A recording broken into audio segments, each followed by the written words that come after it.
Module B, Key Concepts.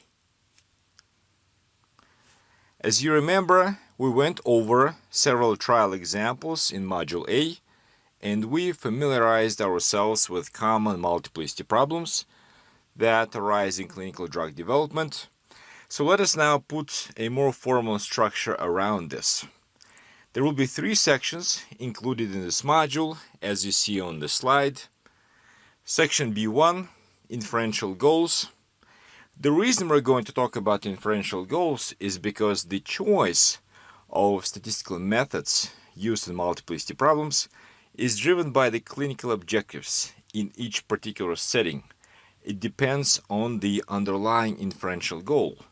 For example, multiple analyses may be treated as independent entities, or they could be treated as components of a single overall analysis. In this section, we will define 3 different inferential goals, and we will talk about appropriate multiplicity adjustment procedures.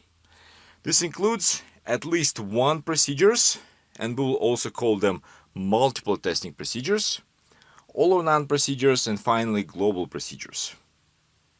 Section B2, error rate definitions for multiple testing procedures.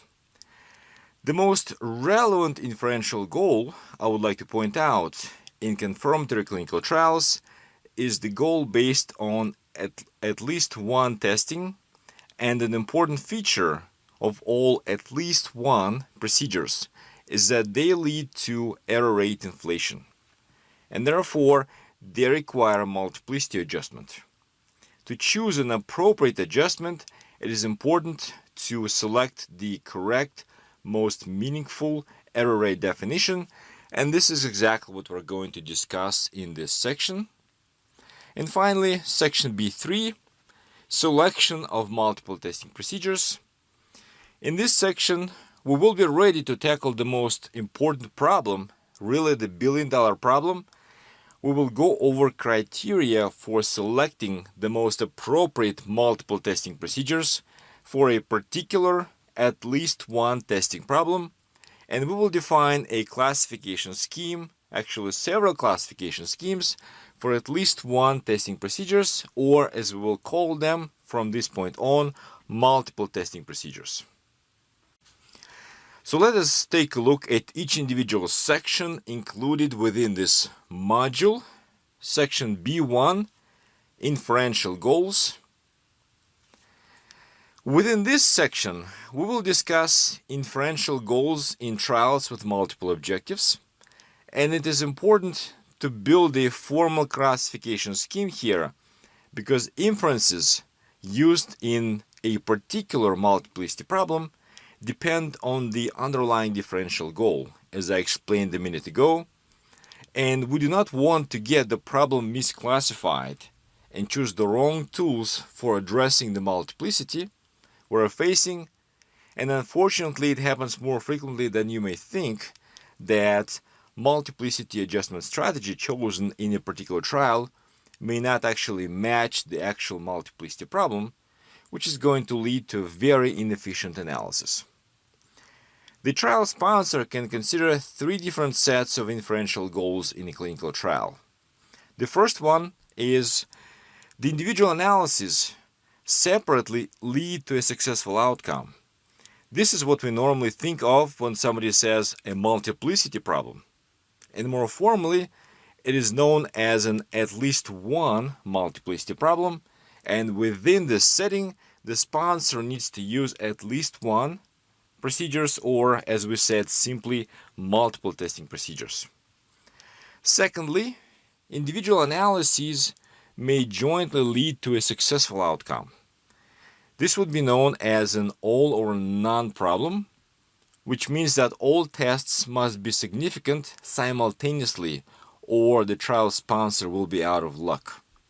All or none procedures need to be used in trials with this inferential goal, and the final type of an inferential goal occurs when the overall analysis of multiple objectives may lead to a successful outcome.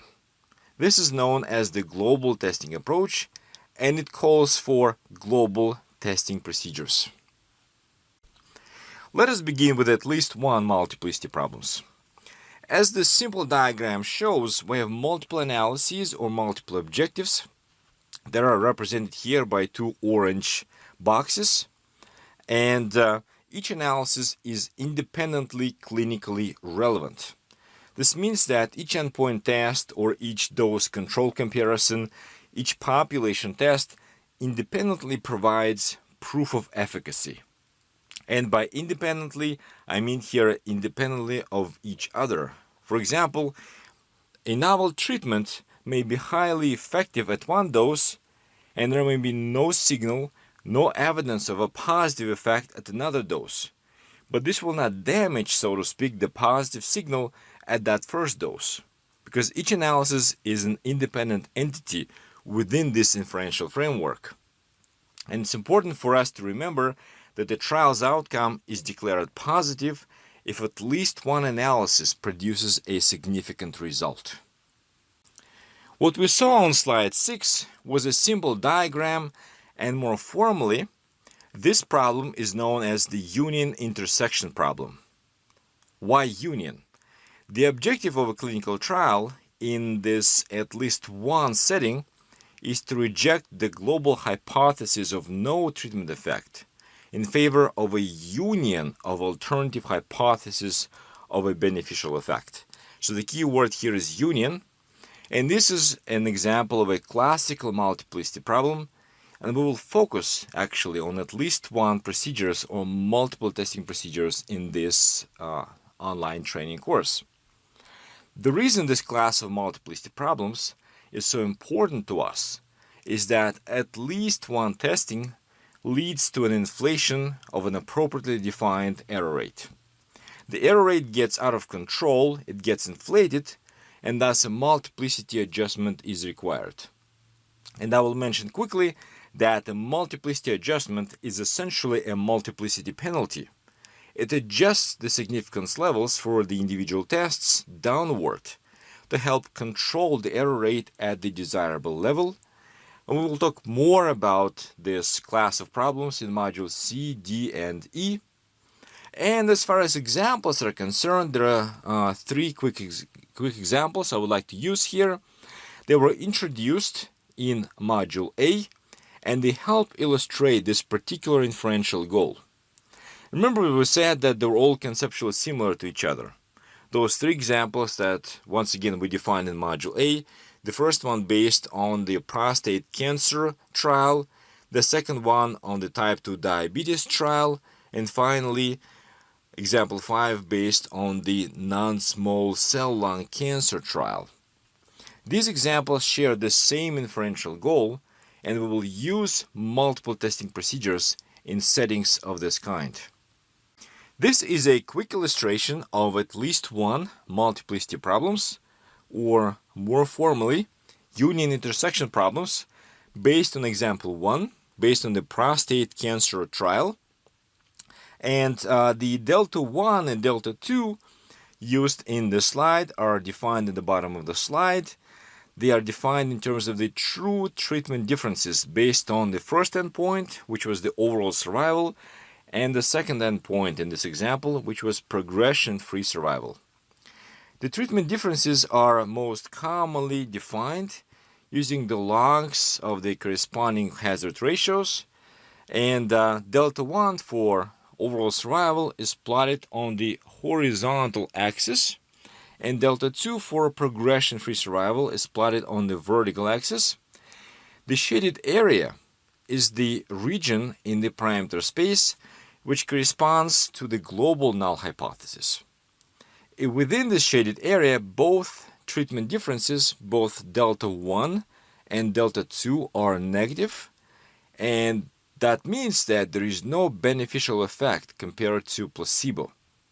The sponsor's objectives is to break out of this shaded area and to demonstrate a positive effect on one or both endpoints, which will be the global alternative in this particular setting. We are done with the discussion of at least one testing, and this slide discusses the second inferential goal, all or none testing. This goal is based on a stringent requirement that all analyses must show benefit, which means that all tests must be simultaneously significant, and only after that the sponsor can claim that the primary objective is met, which means that the overall trial outcome is a success. The all or none testing problem is also known as the intersection union problem. It is intersection union because everything here is a mirror image of the at least one multiplicity problem, which was known, as we said, as the union intersection problem. In particular, the trial sponsor needs to reject the global null hypothesis of no drug effect in favor of an intersection of alternative hypotheses of a positive beneficial effect. Once again, the key word here is intersection, and that explains why this particular class of multiplicity problems is known formally as the class of intersection union problems. And if we need a multiplicity adjustment in the intersection union setting to protect the error rate from inflation, as it turns out, there is actually no error rate inflation, and thus there is no need for a multiplicity adjustment. Going back to the trial examples that were introduced in Module A, you may remember that we saw the requirement to demonstrate a beneficial effect for all analyses, all endpoints in example 2, which was based on the Alzheimer's disease trial. In this particular case, the primary analysis involves two co-primary endpoints. And as we said in Module A, the FDA guidance defines co-primary endpoints as follows. It is stated in the draft guidance that multiple primary endpoints in the trial are termed co-primary when it is necessary to demonstrate a beneficial effect on each of the endpoints to conclude that the experimental treatment is effective.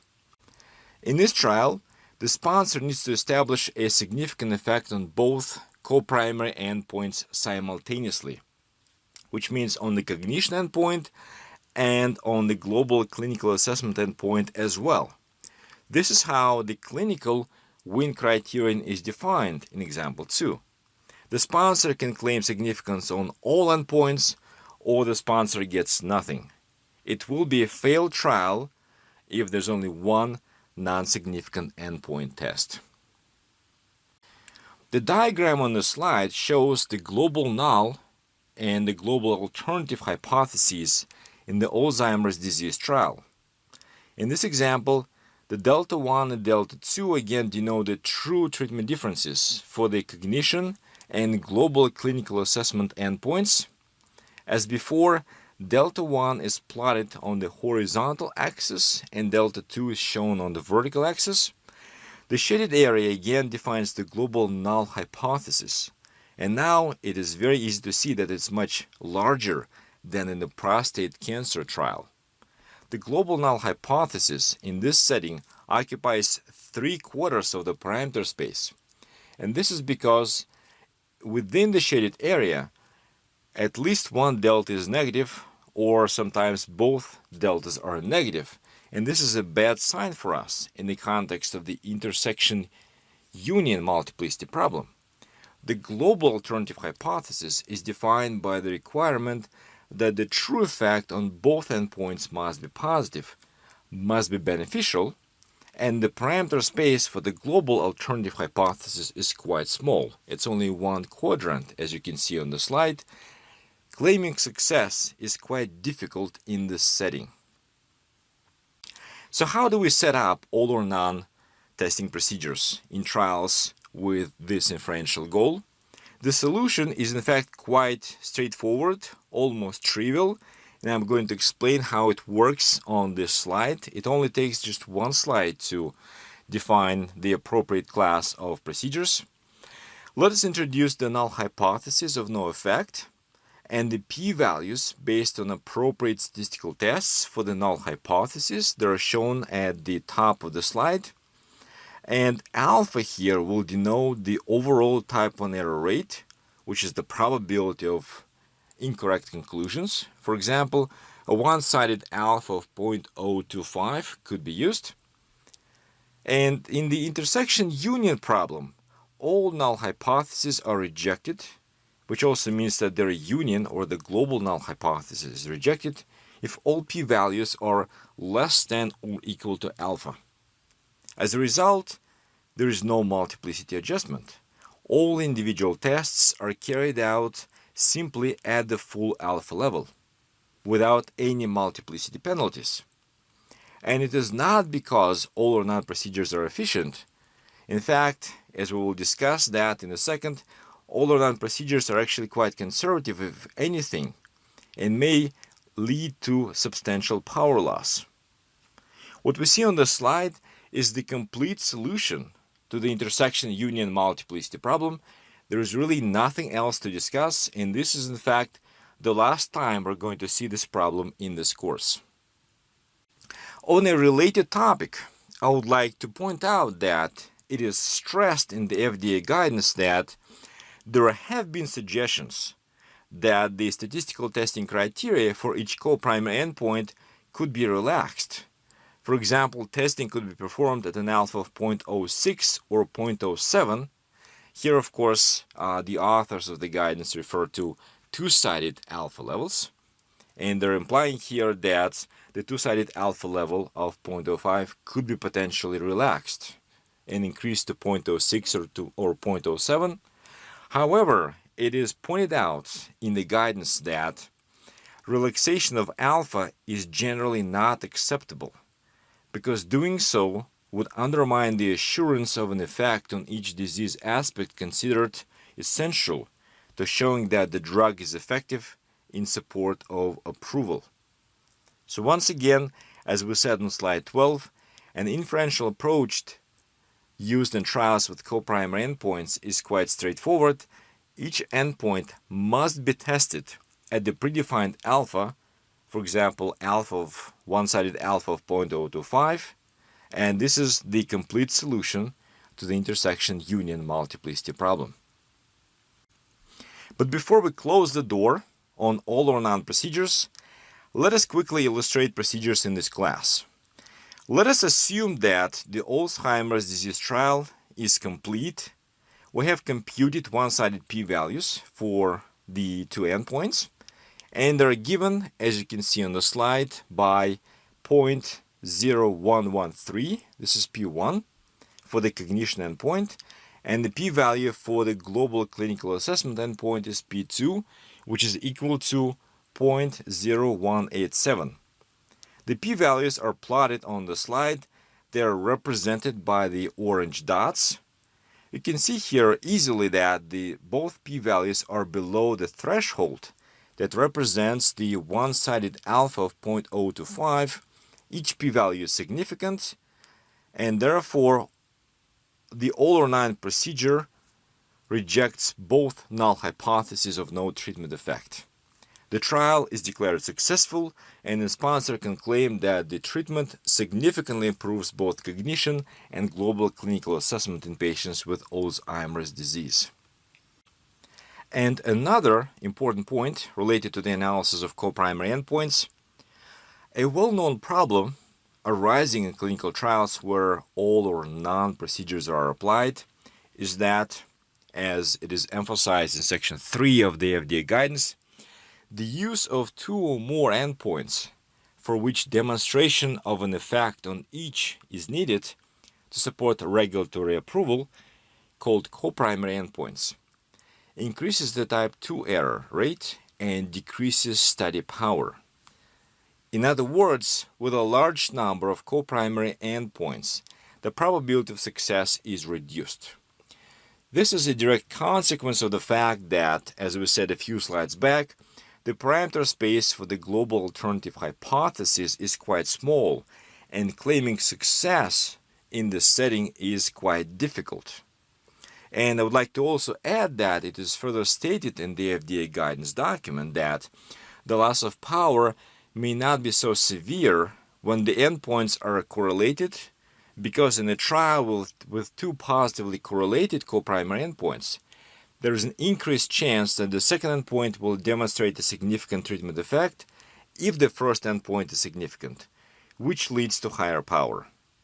However, When considering use of co-primary endpoints in a study, it should be recognized that use of more than 2 co-primary endpoints can markedly reduce power in this trial. We're now done with the second set of inferential goals with intersection union problems, and we're ready to move on to the last inferential goal. In this last setting, individual analyses or individual objectives in a clinical trial with multiple objectives are components of an overall analysis. They are components of the same underlying variable, but they probably measure different aspects of that underlying variable. The global successful outcome in a trial is defined based on a combination of individual analyses, and the trial's outcome is positive if this overall effect is significant. I'm going to use example 3 from Module A, which is based on the fracture healing trial, because it serves as a good example of a global testing procedure. In this example, the underlying variable of interest was functional improvement in patients with osteoporosis, and changes in that variable were studied by evaluating the drug effect on 3 related endpoints. They were defined as time up and go test, 6-minute walking distance test, and pain score. In other settings, this global testing approach is applied when multiple endpoints are biologically related to each other and they may be viewed as individual aspects of a single variable with a complex structure. This would be the case, for example, in clinical trials for the treatment of rheumatoid arthritis or other autoimmune diseases. We will not be discussing this global testing approach in this course, mainly because it is very uncommon to see it used in confirmatory clinical trials. In fact, I pointed out in Module A that when I introduced example 3, that this particular example is based on an unpublished phase 2 study. But I would like to say that much work has been done in this area, and there are several elegant statistical methods that could be used to build global testing procedures. If you would like to find out more about how to develop and apply global testing procedures, I would recommend that you read chapter 4 in our 2009 book, which is entitled Multiple Testing Problems in Pharmaceutical Statistics. Section B2, Error Rate Definitions for Multiple Testing Procedures. We're now done with the discussion of inferential goals in multiplicity problems, and in section B, in all other sections from this point on, we will focus on the at least one multiplicity problem, also known as intersection union multiplicity problem, and the most important feature to remember about this problem is that at least one testing induces error rate inflation. In section B3, we will talk about rules for selecting most appropriate multiple testing methods for a given clinical trial, and to choose an appropriate method, it is critical to know how to define correct and incorrect decisions in a problem, or, in other words, it is important to define the type 1 error rate. Well, we may ask, are there several definitions of the type 1 error rate? Yes, in fact, there are quite a few of them, and the preferred definition, the definition used in confirmatory clinical trials, the definition which is recommended in the regulatory guidance documents, is the Familywise error rate, also known as FWER. There are other definitions that you may have heard about, such as the Generalized Familywise error rate, the false discovery rate, but they are not used in clinical trials. They make much more sense and they have found numerous applications in preclinical studies, in drug discovery, and here we'll focus on the Familywise error rate. Here's a quote from the EMA guidance document. This quote emphasizes the importance of controlling the type 1 error rate in confirmatory clinical trials using a multiplicity adjustment. It points out that no adjustment is necessary only if there are two treatment groups in a clinical trial, a single primary variable, a single null hypothesis, and no interim analysis. The guidance document, I believe, does a very good job of driving this message home. Addressing multiplicity issues in confirmatory trials is of paramount importance. Addressing multiplicity issues and, even more importantly, efficient solutions to multiplicity problems is a top consideration in clinical drug development, and the error rate definition recommended in the two regulatory guidance documents by the U.S. Food and Drug Administration and by the European Medicines Agency is the Familywise error rate, which takes us to the definition of this error rate. Let us now provide a formal definition of the Familywise error rate. We're going to consider a clinical trial with null hypotheses of no effect that are denoted by H1 through HM. And in confirmatory clinical trials, the Familywise error rate must be controlled in a strong sense at a pre-specified alpha level, for example, two-sided alpha of 0.05 or one-sided alpha of 0.025. This means that the probability of incorrectly rejecting at least one true null hypothesis is less than or equal to alpha, regardless of which and how many other null hypotheses are true. Well, it is quite a mouthful, and let us now try to digest this definition. The definition tells us that we need to preserve the type 1 error rate not only for the case when there is no evidence of a positive effect across the hypothesis of interest. Our goal here is to protect the error rate for all possible configurations, all possible combinations of true and false null hypotheses. Essentially, we're talking about the maximum type 1 error rate, the type 1 error rate for the worst case scenario. I think that an illustration will be very helpful at this point because it helps us answer this very important question. Why do we need such a potentially conservative definition? Why should we control the type 1 error rate for the worst case scenario?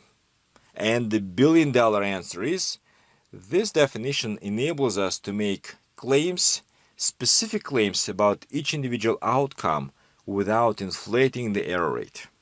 And it is extremely important. For example, returning to example 4, based on the type 2 diabetes trial, let us define three null hypotheses, H1, H2, and H3. In this case, H1 will be the null hypothesis of no difference between the high dose, or dose 1, and placebo, and likewise H2 and H3 will be defined as the null hypothesis of no effect for the medium and low doses, or in other words, doses 1 and 2. And to control the Familywise error rate in a strong sense in this trial, we need to consider all possible combinations of true null hypotheses and show that the type 1 error rate is less than or equal to the pre-specified alpha level for any one of those combinations. For example, as you see here on the slide, suppose that the null hypotheses H1 and H2 are true and H3 is false, which means that the treatment effect is only present at the low dose, or dose 3. Then our definition of the error rate guarantees that the probability of rejecting, obviously incorrectly rejecting, those true null hypotheses cannot exceed alpha. So regardless of the true efficacy profile of this new treatment, and we don't know, by the way, and we will never know what this true efficacy profile looks like, regardless of that efficacy profile, we can draw general conclusions. For example, the new treatment is effective or it lacks efficacy, as well as we can make specific claims. For example, the low dose is effective, but the other two doses are not effective. The error rate definition takes the uncertainty about this true efficacy profile out of the equation, so to speak, and we don't need to worry about it anymore. Strong control of the Familywise error rate is a very powerful concept. And we can build a procedure that protects the family-wide error rate. We can use it anytime, anywhere, and we can trust the results. Let me now provide a quick summary. Strong control of the family-wise error rate enables clinical trial sponsors to make specific claims. The regulatory position is that procedures used in the primary analysis in all confirmatory clinical trials must guarantee strong family-wise error rate control. And given this, I'm sure you will not be surprised to learn that all multiple testing procedures we're going to discuss in this course actually control the family-wise error rate in the strong sense. The last section in this module is section B3, selection of multiple testing procedures. We have introduced so far the formal framework and defined inferential goals in clinical trials with multiple objectives. We have talked about key concepts behind at least one procedures. We've talked about the error rate control and most commonly used definition of type 1 error rate control in a clinical setting. These were theoretical considerations. This was the foundation of the multiple testing theory. And now the time has come for us to move on to more practical considerations. In this section, section B3, we will go over the process, the ideas behind selection of multiple testing procedures. This will be a general set of guidelines that will help us answer the question that we face every day. We encounter a clinical trial with multiple objectives. The question is, we know we need to control the family-wise error rate in the strong sense. It's a regulatory requirement. But which multiple testing procedure should we use? There are lots of choices. Which is the best choice? To answer these questions, we will go through the following steps. Step 1, we will define hypothesis testing problem, which means that we will define the individual null hypothesis that will be tested. Step 2, we will define the relationships among the null hypotheses of interest. These are known as logical relationships or logical restrictions. For example, the null hypothesis may be naturally ordered. We need to know this. We will need to ask this question. This will help us narrow down the choices.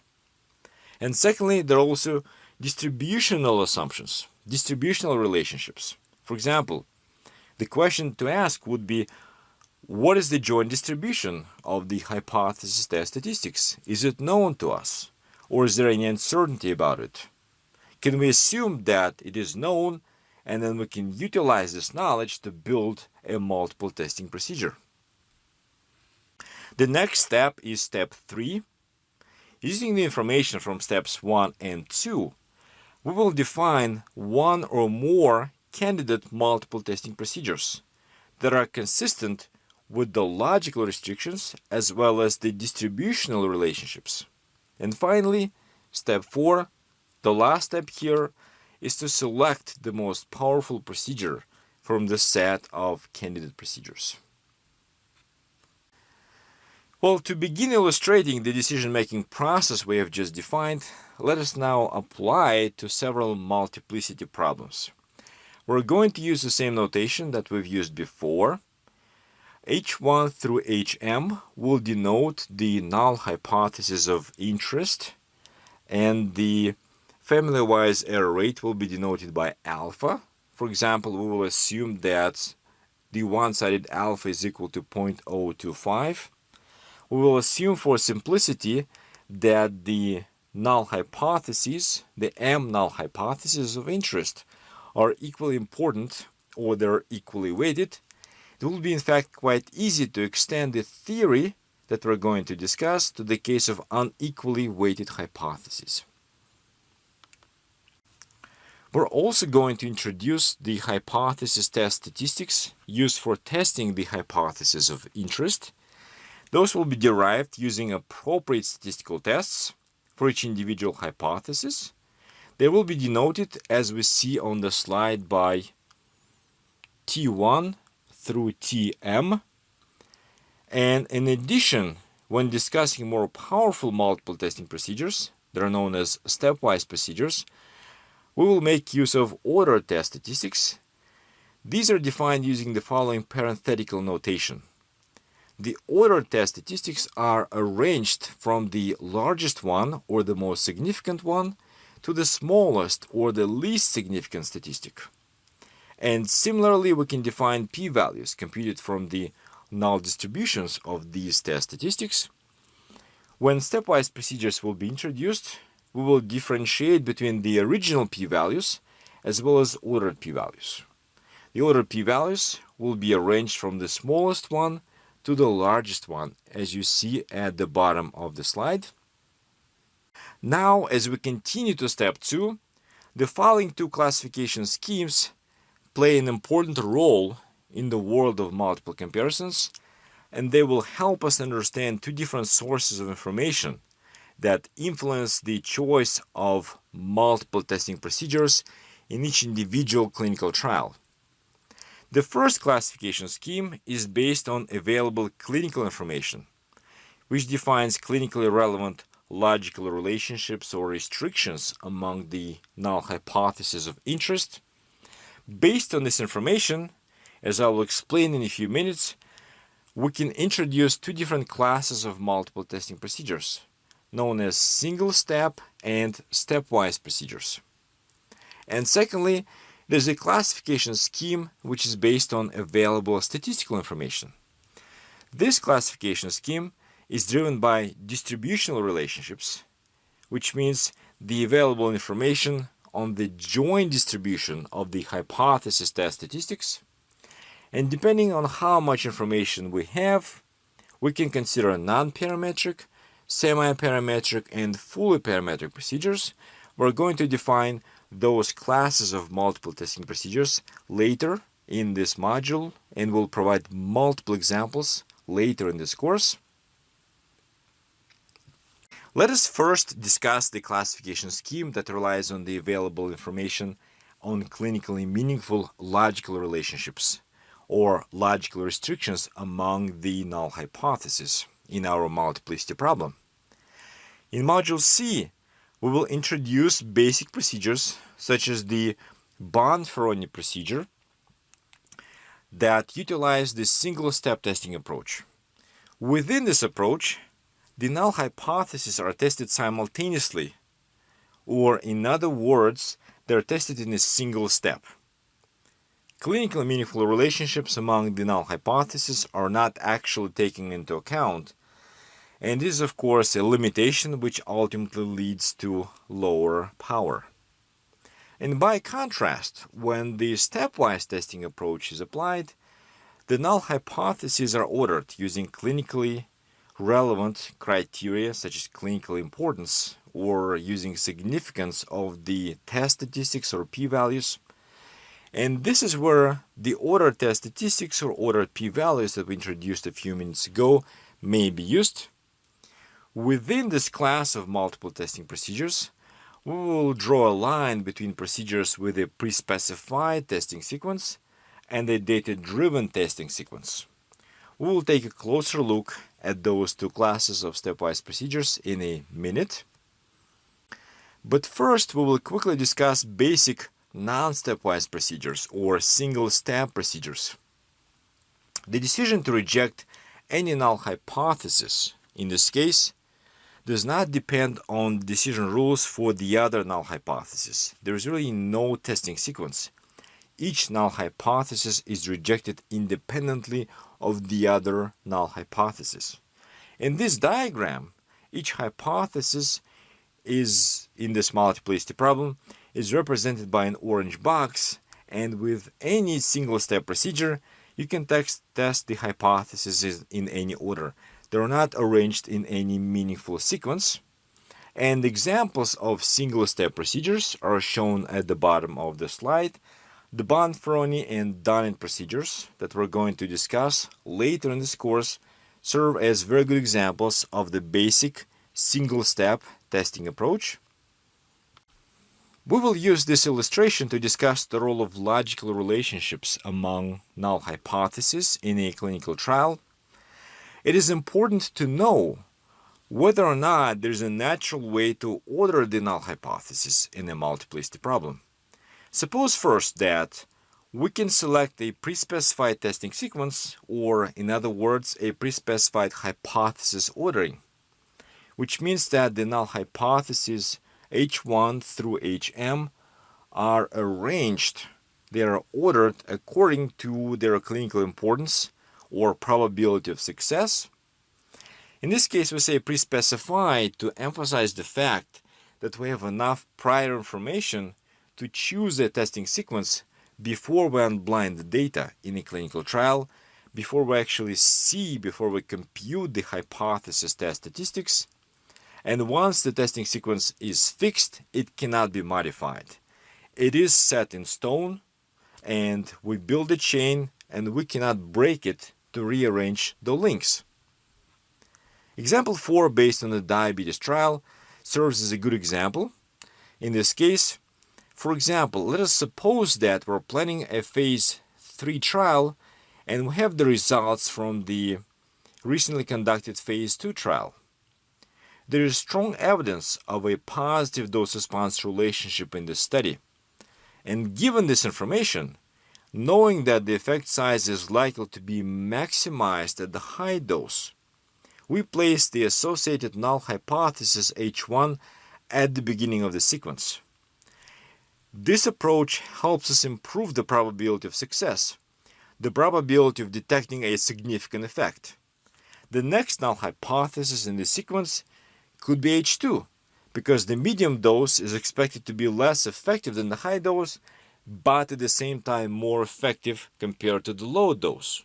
Then H3 will be the last hypothesis in the sequence. So, to reiterate, with a pre-specified testing sequence, the null hypotheses in a clinical trial are ordered and tested sequentially. As you can see in this diagram, a stepwise procedure with a fixed testing sequence begins with H1 and then it goes down the sequence. In Module D, we will define 3 stepwise multiple testing procedures of this kind, or I should actually say that some of them are really classes of multiple testing procedures. This includes the fixed sequence procedure, a class of fallback procedures, and a class of chain procedures. Now, we will take a look at the same multiplicity problem, but from a different perspective. Let us assume that there is not enough information to order the null hypothesis of interest in this clinical trial. In this case, we will have to rely on a data-driven testing sequence when we build a multiple testing procedure. For example, if we take another look at example 4, and I intentionally use the same example so that we will have the same multiplicity problem as before, but the multiple testing approach may be different because the logical relationships among the hypotheses are different. So using example 4 as an example, it is difficult to assume a positive dose-response relationship. In other words, it is risky to assume that the largest effect size will be observed at the highest dose, or dose 1, and then the effect size will decrease as we step down to the medium dose and then to the last dose. With this prior information, it makes more sense to let the 3 null hypotheses H1, H2, and H3 be tested in the order determined by the significance of the hypothesis test statistics, as it will be shown on the next slide. With a data-driven testing sequence, the null hypotheses, as we said a second ago, in a general multiplicity problem are tested sequentially, but the hypothesis ordering or testing sequence are determined only after we unblind the data and compute the hypothesis test statistics. This is why we call it a data-driven hypothesis ordering. The null hypotheses are tested in the order determined by the significance of the hypothesis test statistics. For example, it may turn out that the data-driven sequence begins with H2, followed by Hm, which is the last hypothesis, and H1 may end up being at the very end of the sequence. We will introduce several stepwise multiple testing procedures based on this type of logical relationships among the null hypotheses. This includes the Holm, the Hommel, the Hochberg procedures in Module C, and then in Module E we will talk about the step-down Dunning procedure. Another important critical consideration in the process of selecting candidate multiple testing procedures is distributional relationships or assumptions on the joint distribution of the hypothesis test statistics in a multiplicity problem. We will begin with this diagram and then we'll go over each individual type of distributional assumptions. Very quickly, depending on the distributional assumptions, there are three classes of multiple testing procedures. There are non-parametric procedures, there are semiparametric, and there are fully parametric procedures.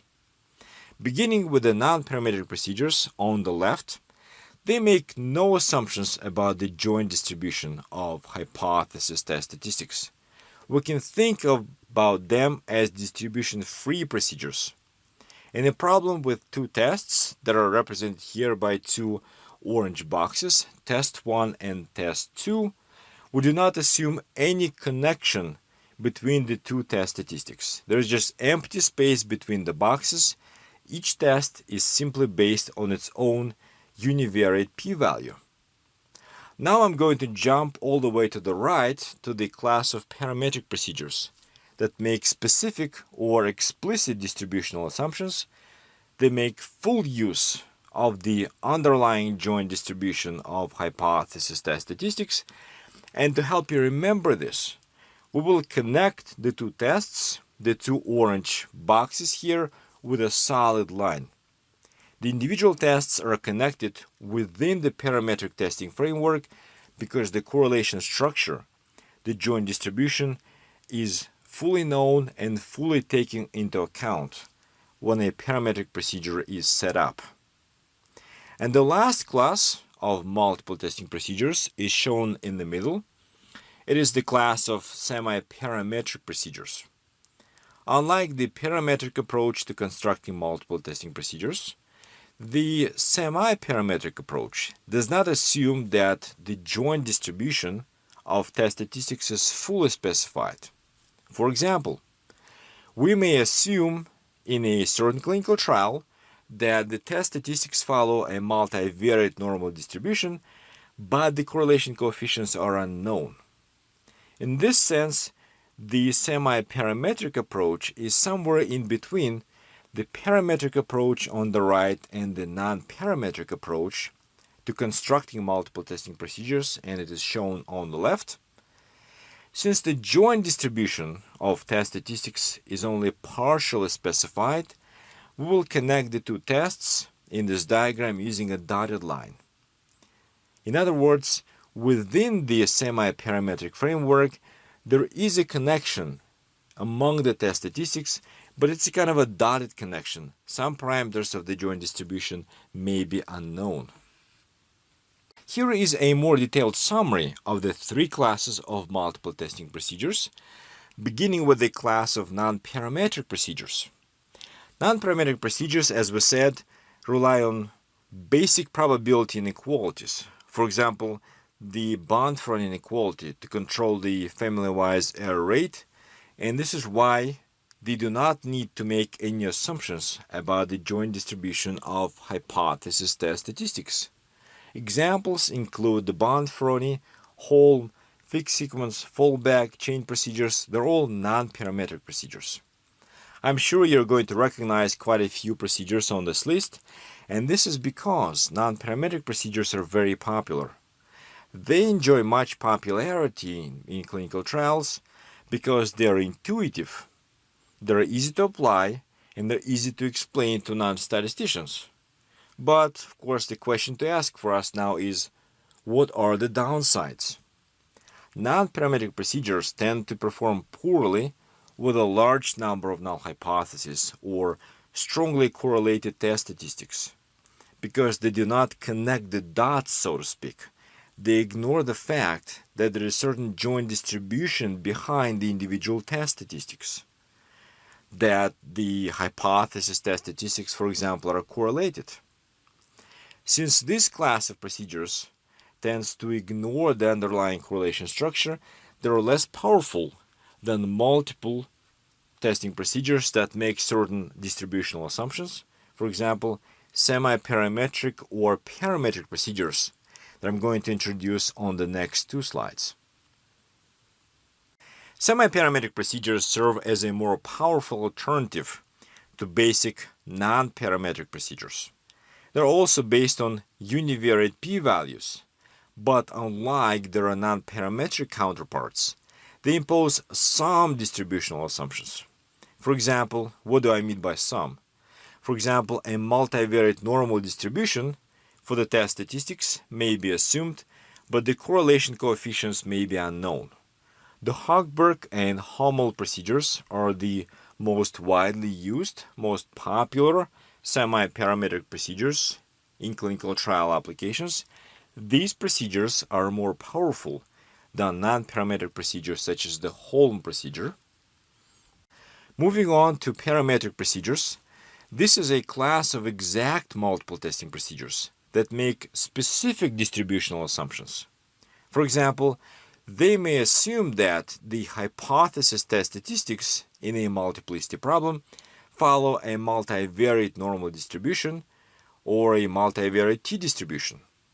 Parametric procedures rely on multivariate p-values that are computed from those pre-specified joint distributions.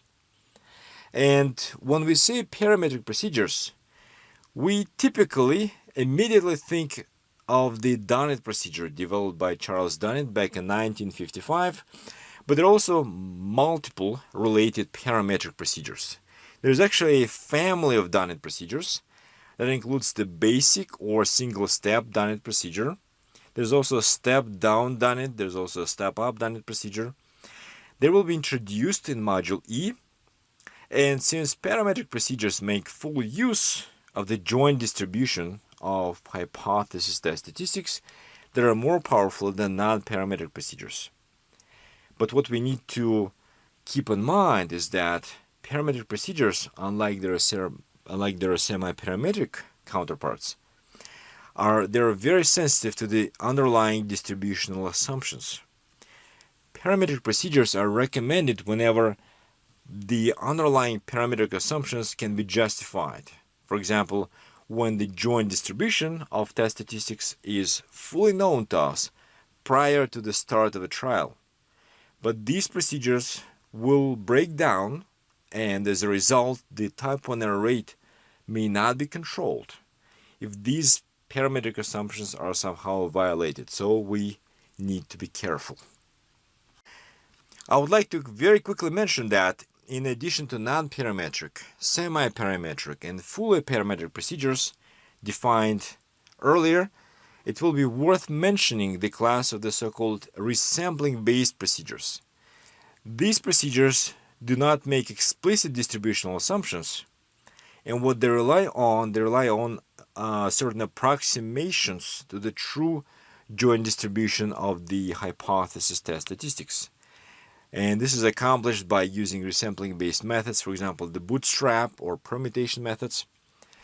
Resampling-based procedures essentially rely on approximation when evaluating the null distribution of the test statistics, and from a theoretical perspective, they can guarantee type 1 error rate control only asymptotically when the sample size in a trial goes to infinity. When it comes to confirmatory trials, the FDA guidance on multiple endpoints makes it clear that resampling methods are not recommended as primary analysis methods for adequate and well-controlled trials in drug development. Section 4 of this guidance document states that there is at present little experience with these methods in drug development, clinical trials. Because of this, resampling methods are not recommended as primary analysis methods for adequate and well-controlled trials in drug development. It may, however, be useful and instructive to compare the results of resampling methods with those obtained using conventional methods in order to gain experience with and understanding of resampling methods, their properties, advantages, and limitations. But at the same time, I would like to add that resampling-based procedures have actually found applications in clinical drug development. It's just not in confirmatory trials. For example, they've been successfully used in the so-called thorough QT studies that are conducted for virtually all compounds to assess certain cardiovascular risks, and resampling-based procedures have been applied to construct procedures that control the type 1 error rate in the assay sensitivity analysis with a positive control when the positive control is compared to placebo. And this is just a quick example for your information. At this point, it will be instructive to review issues that frequently arise in the context of distributional relationships in clinical trials. These are the kinds of considerations that play a key role in the process of selecting most appropriate multiple testing procedures for a particular problem arising in a clinical trial. Let us consider the multiplicity problem in example 1 based on the prostate cancer trial, where multiplicity is induced by the analysis of two primary endpoints based on radiographic progression-free survival and secondly on overall survival. The question we would like to ask here is, can we use a nonparametric, semiparametric, or parametric procedure in this trial to protect the type 1 error rate? Before we answer the question posed on slide 41, let us step back a bit and think about the distributional information available in the prostate cancer trial. The two endpoints in this trial, progression-free survival and overall survival, may be positively correlated, and if they are indeed positively correlated, it would be beneficial to take advantage of this information, because with this information we could have constructed a parametric multiple testing procedure that would have led to a powerful, efficient multiplicity adjustment. A very important consideration here is that correlation information of this kind can be taken into account only if it is known at the trial's design stage. I've already alluded to this fact when I introduced the class of parametric procedures. I said that the joint distribution of test statistics must be known prior to the start of a clinical trial. Of course, the correlation between overall survival and progression-free survival can be estimated, but use of sample correlations in multiple testing procedures may result in error rate inflation. This is a very important point for us to bear in mind. Even though the FDA multiplicity guidance provides a detailed coverage of multiplicity issues arising in the context of clinical trials with multiple endpoints, it does not touch upon this important issue, a bit surprisingly. It never mentions an option to set up a multiplicity adjustment that uses sample correlation coefficients among the endpoints. It does not go over the pros and cons of this approach. However, this is an issue that has attracted attention in the clinical trial literature. For example, there is a relevant quote from a paper written by 3 FDA statisticians, and it is emphasized in this paper that the use of correlation for alpha allocation may be challenged when the trial is not prospectively planned with a sample size to detect a pre-specified treatment effect in the subset, in which case the sample size fraction is unknown at the trial design stage and is not determined until the end of the study. This is a recommendation that applies to clinical trials with multiple patient populations, but the same type of argument could be used in clinical trials with multiple endpoints. This recommendation makes good sense, and it is consistent with the considerations that we discussed a minute ago on slide 42. As a quick illustration, let us take a closer look at example 1 with 2 endpoints Let us construct a parametric procedure for addressing the multiplicity problem in this clinical trial with the PFS and OS endpoints.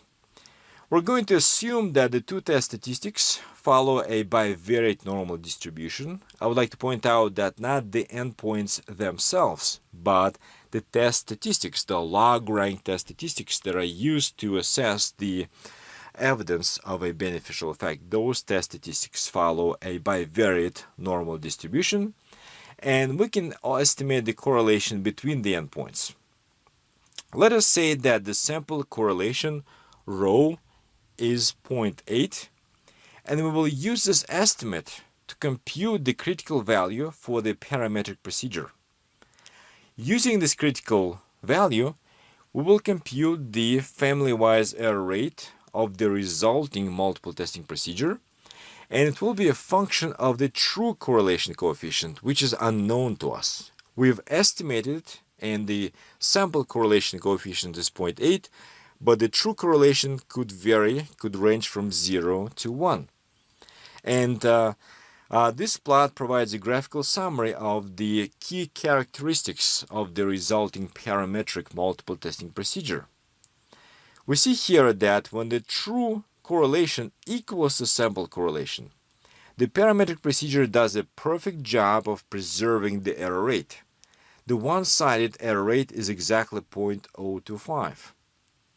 If the sample correlation overestimates the true correlation, the parametric procedure becomes conservative in the sense that the actual error rate is going to be below 0.025. So it becomes somewhat inefficient, but at least it controls the family-wise error rate. What is worse is that when the sample correlation underestimates the true correlation, things get out of control. The solid curve, as we see here on the slide, crosses the 0.025 threshold. The multiplicity adjustment does not work anymore. And this is why it is not safe to use sample correlations when building multiple testing procedures. We're now ready to return to the question, can we use a non-parametric, semi-parametric, or parametric procedure in this trial to protect the type 1 error rate in the prostate cancer trial? The answer depends on what we know about the two test statistics associated with the primary endpoints in this trial. It will be ideal, as we have said, to apply a parametric procedure because it is the most efficient approach to performing multiplicity adjustments, and it results in highest power. But the general parametric approach may be used only if the correlation between the endpoints is known at the design stage, which means it's known prior to the beginning of the study. Since this is not the case, we don't know what the true correlation coefficient is, we cannot apply a parametric procedure, and we will need to consider alternative approaches. A semi-parametric procedure may be used in this trial if the correlation between the endpoints is known to be non-negative. But it is not generally clear how to justify this assumption. It is theoretically possible that the two endpoints may not be positively correlated. For this reason, it appears to be most appropriate in the context of this particular clinical trial to resort to a non-parametric procedure. After all, by definition, a non-parametric procedure can be applied to any multiplicity problem. The correlation between the endpoints may be unknown, but this will not be a problem within this class of multiple testing procedures.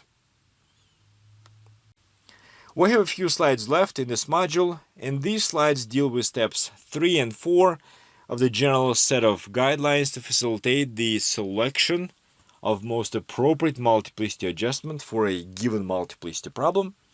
We will just take a quick look at the two steps because we will return to them in other modules later in this course.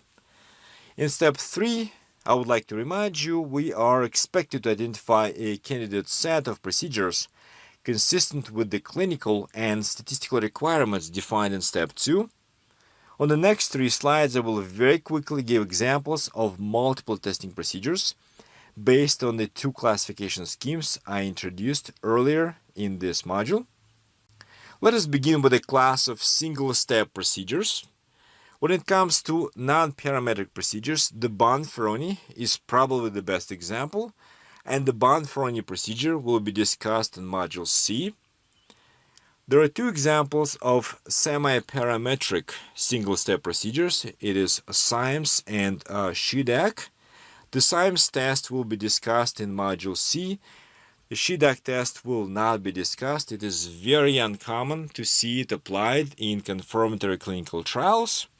And when it comes to parametric procedures, the standard, the basic Dunning procedure, relies on a single-step testing approach, and it will be discussed in Module E. This slide takes a closer look at stepwise procedures that rely on a pre-specified hypothesis ordering. As before, we can talk about examples of non-parametric, semiparametric, and fully parametric procedures. Beginning with the first class, examples include the fixed sequence, fallback, and a class of chain procedures that will be introduced in Module D. There are really no examples of semiparametric procedures that rely on a pre-specified hypothesis ordering. And the last class, the class of parametric procedures, is represented by the so-called parametric fallback and parametric chain procedures. They will not be discussed. They will be beyond the scope of this online training course. And finally, very quickly, a class of stepwise procedures that rely on a data-driven testing sequence. Examples include a non-parametric procedure such as the Holm that will be again presented in Module C. There are two semi-parametric procedures, the Hochberg and the Hommel, that will be discussed in Module C. And in Module E, we're going to introduce two parametric procedures that rely on a data-driven testing sequence, and those are known as the step-down Dunning and step-up Dunning procedures. I would like to point out that this classification scheme based on logical restrictions is not perfect, just like any other classification scheme. To give a quick example, many procedures from the class of chain procedures actually rely on a data-driven testing sequence. This is due to the fact that the class of chain procedures is quite broad, and indeed it includes, for example, the Holm procedure, which is shown here under stepwise procedures with a data-driven hypothesis ordering. Despite these imperfections, I believe that this classification scheme facilitates the general decision-making process when a clinical trial sponsor faces the problem of selecting most appropriate multiple testing procedures for a particular multiplicity problem. We're almost done with Module B. This is the last slide in the module. And in step 4, we focus on the very challenging problem of assessing the available multiplicity adjustment options. For example, reviewing the candidate procedures identified in step 3, selecting an optimal, most efficient multiple testing procedure for a given problem in a given clinical trial. Since it's a very general and open-ended task, I will present here only a set of general recommendations based on my general experience with dozens and dozens of multiplicity problems in phase 3 confirmatory clinical trials. First of all, based on the first classification scheme that utilizes the available information on logical restrictions among the null hypotheses, we could consider a multiplicity adjustment based on a single-step procedure or a stepwise procedure. Here, finding more efficient procedures is actually quite easy. We know that stepwise procedures are more powerful than single-step procedures, and in addition, it is generally true that stepwise procedures with a data-driven testing sequence are flexible and therefore they are more robust than stepwise procedures with a fixed or predefined testing sequence. And the second classification scheme that we defined in this section is based on assessing the amount of distributional information For example, how much we know about the joint distribution of the hypothesis test statistics. We have defined non-parametric, semi-parametric, and parametric approaches to building multiple testing procedures. And again, in general, semi-parametric procedures tend to perform the best because they strike a balance between non-parametric and parametric approaches in the sense that semi-parametric procedures are more powerful than their non-parametric counterparts, and at the same time, semi-parametric procedures are more robust than parametric procedures.